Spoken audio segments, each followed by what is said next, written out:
Imagine you are standing on the open plains of what is now western Texas, sometime around 1840.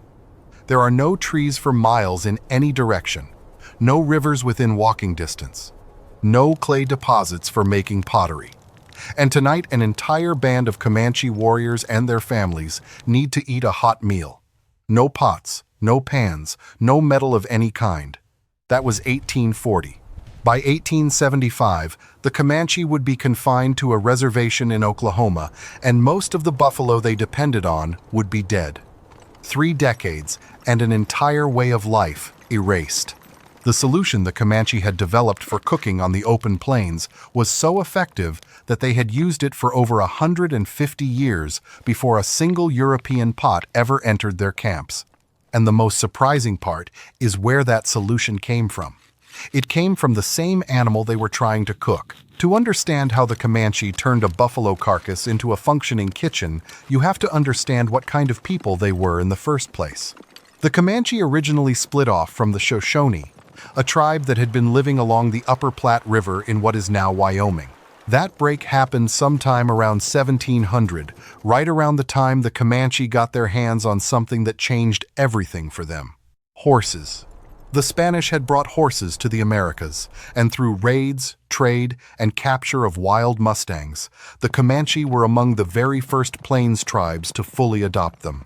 And once they had horses, the Comanche did not just ride them, they built their entire civilization around them. They became arguably the greatest horsemen on the continent, capable of firing arrows at a full gallop, hanging off the side of a horse to avoid enemy fire, and covering distances that other tribes simply could not match. By the mid-1800s, individual Comanche warriors owned personal herds numbering in the hundreds. They were horse breeders, horse trainers, and skilled animal handlers who treated their mounts as wealth, currency, and military advantage all at once. Other tribes came to the Comanche to buy horses. French and American traders came to them too.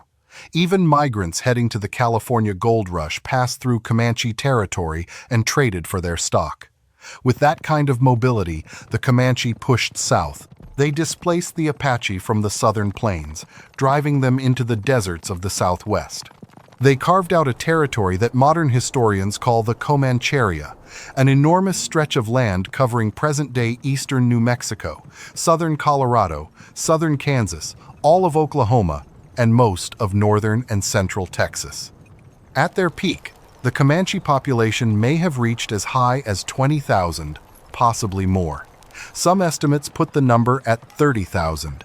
They were organized into 5 major bands: the Yamparica, the Kotsoteca, the Penateca, the Noconi, and the Quahati, each moving independently but united by language, culture, and one shared obsession: buffalo.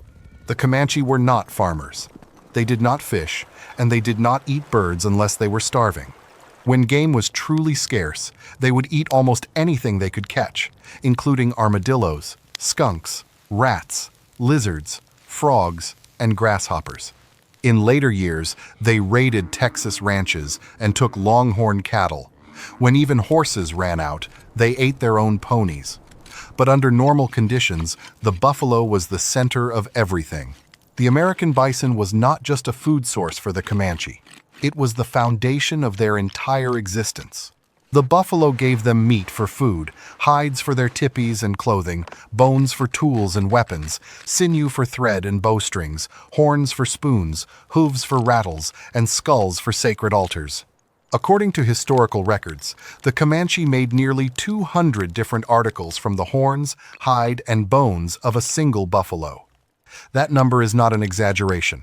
When a Comanche band took down a buffalo, they used every piece of it, down to the dung. This decision seemed small at the time. It wasn't, because that total dependence on the buffalo is exactly what made Comanche cooking so different from every other culture in North America at the time. Other tribes made pottery. The Hidatsa, the Mandan, the Arikara, they all fired clay vessels for cooking and storage. Some tribes wove baskets tight enough to hold water and boil food with heated stones. The Comanche did none of this. They did not make pottery, because pottery breaks. And when your entire village is packed onto horses and moving across the plains every few weeks to follow the herds, a clay pot does not survive the journey. Basketry, weaving, wood carving, and metalwork were all unknown among the Comanche. So they had a problem. They needed to cook, but they had nothing to cook in. And the answer they came up with was the buffalo itself. The most important cooking tool in a Comanche camp was something that, at first glance, you would not think of as a cooking tool at all. It was the buffalo's stomach. Specifically the paunch, the inner lining of the stomach, which Comanche women removed, cleaned, and repurposed into something the Spanish and later the Americans could barely believe when they first saw it. Here is how it worked. After a buffalo was killed and butchered, the women pulled out the stomach and carefully removed its inner lining. That lining was tough, flexible, and naturally waterproof. It had the texture of thick, wet leather, and when stretched, it held its shape surprisingly well. The women cleaned it thoroughly, scraping away any remaining tissue, and then stretched it over a frame made of 4 wooden sticks, driven into the ground and angled together like a crude tripod. The sticks had to be positioned at just the right angle to keep the paunch open wide enough to work with, while keeping it stable enough that a full load of water and meat would not pull the whole thing down.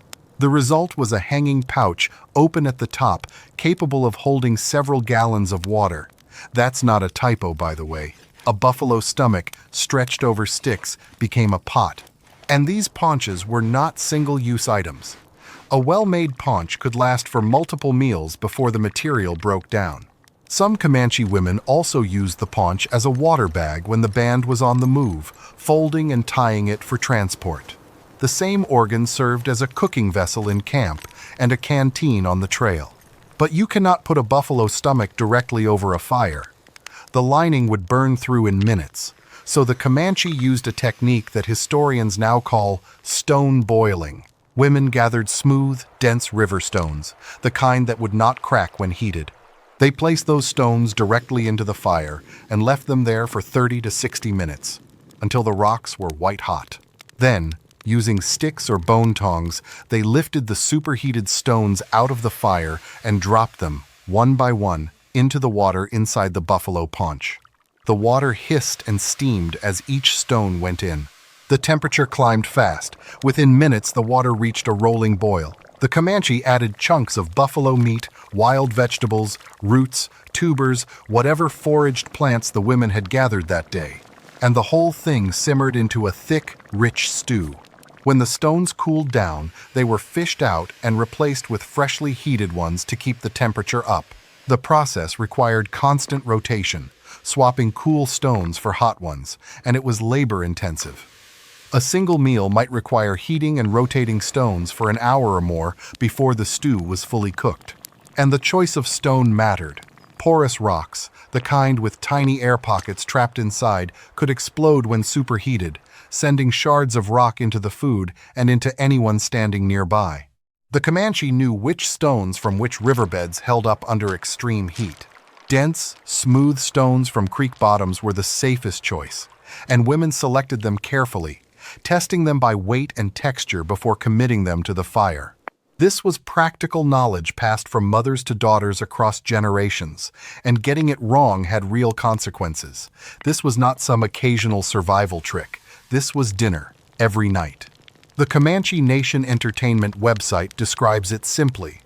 The Comanche Indians would hang the buffalo stomach from a stand made of sticks and drop hot stones inside to boil their simmering meal. Wild game and foraged vegetables came together in a hot, delicious meal that everyone gathered around to eat. Their natural kettles were proof of their excellent skills in relying solely on the earth for everything they would need. This is where the story takes a turn nobody expected. Because the paunch pot was actually just one of several cooking methods the Comanche used, and it was not even the most creative one. When a band needed to cook a large quantity of food, enough for a feast or a celebration after a successful hunt, the women turned to earth pit cooking. The process started by digging a hole in the ground, usually about 2 feet deep and wide enough to hold the meal. They lined the inside of the pit with an animal hide, fur side down, smooth side up, creating a natural basin. Water went into the hide-lined pit, followed by meat and whatever else was going into the stew. Then hot coals from a nearby fire were placed around and over the pit. A second hide or a thick layer of leaves and branches sealed the top. The food slow-cooked underground for hours, the heat trapped inside the pit doing all the work. The pit method had an advantage over the paunch pot that mattered for large groups. You could scale it. A bigger pit meant more food. After a major buffalo hunt where a band had taken down multiple animals, the women could dig several pits and feed dozens of people at once. The slow cook also tenderized tougher cuts of meat, the kind of sinew-heavy pieces that would have been chewy and difficult to eat if simply roasted over a fire. Hours underground in a sealed pit turned those cuts soft and rich. This method is essentially the same principle as a modern slow cooker. Low, consistent heat applied over a long period. The Comanche figured it out centuries before anyone plugged one into a wall. So yeah, not great if you are in a hurry, but perfect if you have time and a crowd to feed. The simplest method, though, was also the oldest. Meat on a stick over an open fire. Every camper in history has done some version of this, and the Comanche were no different. Buffalo, steaks, elk, pronghorn, deer, whatever the hunters brought back, a sharpened stick and a decent fire got the job done fast. Sometimes women used wooden frames or racks built from branches to suspend larger pieces of meat above the flames, creating a crude rotisserie that let the heat circulate around the meat more evenly. But even here, the Comanche added refinements.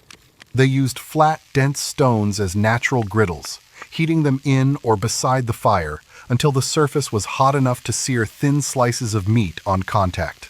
Granite and slate worked best, stones that absorbed and held heat without cracking. Once the surface was ready, thin strips of buffalo or venison were laid directly on the rock and cooked in minutes. If rendered animal fat was available, it was smeared across the hot stone to keep the meat from sticking. The stones worked exactly like a cast iron skillet, except they weighed 30 pounds and came out of a riverbed. And then there was the fuel problem. This detail is the one that a lot of people overlook, and it explains everything about how Comanche camps actually function day to day. The southern plains are not forests. For large stretches of the Comancheria, there were no trees at all, miles and miles of open grassland, beautiful to look at, terrible for building a cooking fire. Wood was a luxury the Comanche often did not have, so what did they burn instead? Buffalo chips. Dried buffalo dung, collected off the plains by the women and stockpiled around the camp. Buffalo chips burned hot, burned long, and there was never a shortage of them. Where the herds went, they left fuel behind, literally. Women gathered the chips the same way they gathered firewood in other cultures, armfuls at a time, stacking them near the cooking areas. The chips fueled the fires that heated the stones, cooked the meat, and kept the tippies warm through brutal plains winters. It was not glamorous, but it worked, and it was available everywhere the buffalo roamed. The same thing that built the Comanche world, the buffalo, was about to destroy their ability to maintain it. But that is getting ahead of the story. Before we get there is another side of Comanche food culture that does not involve cooking at all, because the Comanche did not always cook their food. Some of the most prized foods in their culture were eaten raw, straight from the animal, sometimes while it was still warm. Comanche children grew up running toward a freshly killed buffalo, not away from it. They were not frightened by the sight of a dead animal. They were excited, because they knew what was coming. The children begged the hunters for the liver and the gallbladder. When they got them, they squeezed the salty bile from the gallbladder over the raw liver and ate it on the spot, warm and dripping with blood. To a modern audience, this sounds extreme. To the Comanche, it was a treat. And nutritionally, they were not wrong. Raw liver is one of the most nutrient-dense foods on the planet, packed with iron, vitamin A, and B vitamins that cooked liver loses a significant portion of during the heating process. And the children were not the only ones eating raw. Warriors on the trail who were short on water had their own solution. They drank the warm blood of the buffalo straight from its veins, not because they enjoyed it, because they needed hydration. And on the waterless stretches of the southern plains, the animal they had just killed was the closest thing to a canteen for miles. There was also the matter of the curdled milk. If a hunting party killed a nursing buffalo cow, they would open the stomachs of her suckling calves and drink the warm curdled milk that had collected inside. To the Comanche, this was one of the greatest delicacies. If a slain female was giving milk, hunters would also slash open the udder bag and drink the milk mixed with warm blood. Entrails were eaten too, stripped of their contents by pulling them through 2 fingers. Now, if you have been finding this video helpful, consider subscribing. We cover forgotten history every week, the kind of stories that did not make it into your textbooks. So here is where things get dark. While all of this was happening, while the Comanche were perfecting a food culture that wasted nothing and required nothing from the outside world was moving toward them. After the Comanche came into contact with Spanish settlers and traders, they began acquiring copper pots and iron kettles through trade. These metal vessels made cooking easier, no question. You could hang a copper kettle directly over a fire without worrying about the vessel burning through. No stone boiling, no constant swapping of hot rocks. The technology was objectively better for the task. But the Comanche did not abandon their old methods overnight. The paunch pots continued alongside the copper kettles for decades because the buffalo was always there and the trade goods were not always reliable. The 2 systems coexisted, traditional and imported, side by side in the same camps. This was not just about the Comanche anymore. The very thing that made their food culture possible, the buffalo, was under attack from a direction nobody in the Comancheria had prepared for. By the 1860s, American buffalo hunters had arrived on the southern plains in force. They were not hunting for food. They were hunting for hides, which fetched high prices back east, sometimes $3 or more per hide at a time when a working man's daily wage was about $1. The hunters used long-range rifles, and they killed buffalo on a scale that the Comanche had never seen. A single professional hunter could kill over 100 buffalo in a single day, skinning the hides and leaving the carcasses to rot in the sun. And there were hundreds of these hunters operating across the plains at the same time. Nobody did anything to stop it. The numbers are staggering. At the beginning of the 19th century, an estimated 30 to 60 million buffalo roamed North America. By 1880, there were fewer than 1,000 left on the southern plains. The herds that the Comanche had followed for over 150 years were gone in barely a decade. The bones of millions of buffalo littered the prairie, piled so thick in some places that bone collectors came through afterward with wagons, gathering them up and shipping them east to be ground into fertilizer. With the buffalo went everything: the teepees, the clothing, the tools, the weapons, the sacred rituals, and the food. The paunch pots had no paunches. The drying racks had no meat. The pemmican pouches had nothing to fill them with. The Comanche, who had fed themselves for generations without a single piece of manufactured cookware, were suddenly starving because the one animal that had been their kitchen, their pantry, their fuel source, and their water supply had been deliberately wiped out. The United States Army understood this. The military strategists of the 1870s knew that destroying the buffalo was the fastest way to defeat the Plains tribes. General Philip Sheridan reportedly endorsed the buffalo hunters, recognizing that every dead buffalo was a step closer to forcing the Comanche and other tribes onto reservations. The Army had spent decades fighting the Comanche in direct combat and losing men in the process. Starving them out was cheaper and more effective than any cavalry charge. By 1875, the strategy had worked. The last of the free Comanche bands, the Quahati, led by the war chief Quanah Parker, surrendered at Fort Sill in June of that year. The Comanche, along with the Kiowa and Kiowa Apache, were confined to a reservation in southwest Oklahoma. Government rations replaced the buffalo. Flour, sugar, and coffee replaced pemmican and stone-boiled stew. The food was often inadequate and poor in quality. And there is something worth mentioning about food preservation because it rounds out the picture of what the Comanche actually lost. They had not just developed ways to cook food, they had developed ways to make food last for months on end, using only the materials available on the open plains. Pemmican was the cornerstone of this system. The word itself comes from the Cree language, from the word pimi, meaning fat. And fat was exactly the point. The process started with fresh buffalo meat, which women sliced into thin strips, no more than a quarter-inch thick, and hung on tall wooden racks built several feet off the ground. The meat dried in the sun and wind for days, sometimes for a week or more, depending on the weather. A nearby smoking fire kept insects away and added a faint flavor to the strips without fully cooking them. When the strips were dry enough to snap cleanly when bent, with no moisture left inside, they were ready. The dried meat was then pounded into a fine powder using stone hammers and flat rocks, a process that could take hours and required significant physical effort. Separately, the women rendered buffalo fat by heating it slowly until the liquid tallow separated from the solid tissue. That tallow was mixed with the powdered dried meat in roughly equal proportions. Sometimes dried berries, crushed mesquite beans, or wild fruits were folded in as well. The result was pemmican, a dense, calorie-rich food that could last for months without spoiling, even in the heat of a Texas summer. Pemmican was stored in rawhide pouches or intestine casings and carried on long journeys, war parties, and winter hunts. It was not a luxury food. It was survival infrastructure. 5 pounds of fresh meat reduced down to about 1 pound of pemmican, concentrated and shelf-stable.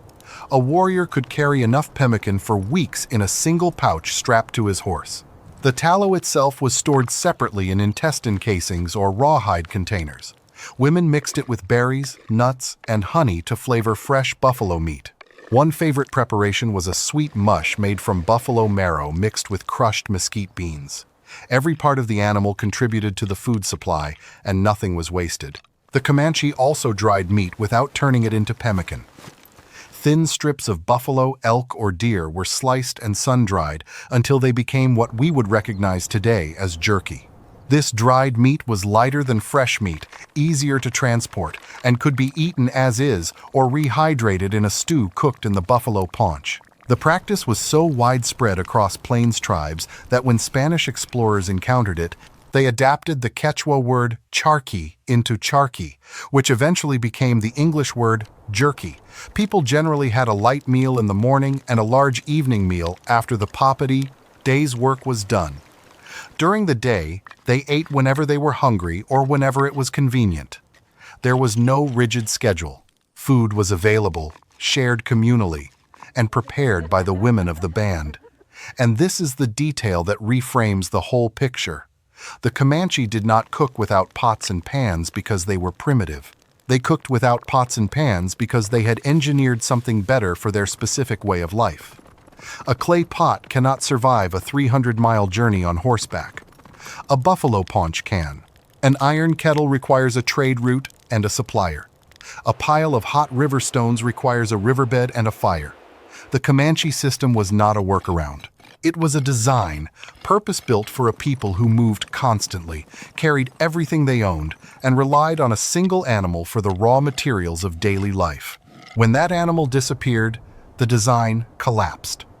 Not because it was flawed, but because its foundation was deliberately removed. The Comanche today are headquartered in Lawton, Oklahoma, with a tribal enrollment of roughly 17,000 members. Their language, part of the Numic branch of the Uto-Aztecan family, is still spoken, though the number of fluent speakers has declined sharply over the past century. Some of the traditional foodways have been preserved and revived through cultural programs and community events, but the daily practice of cooking in buffalo stomach kettles, drying meat on open racks across the plains, and gathering buffalo chips for fuel belongs to a world that no longer exists in its original form. What does survive is the knowledge. The understanding that a nomadic people, with no metal, no pottery, and no permanent infrastructure, fed themselves for over a century and a half using nothing but the land and the animals on it. That is the part that lasted. That is the part worth remembering. If this story caught your attention, YouTube thinks you'll like this one that is on screen now as well. So click it and I'll see you there.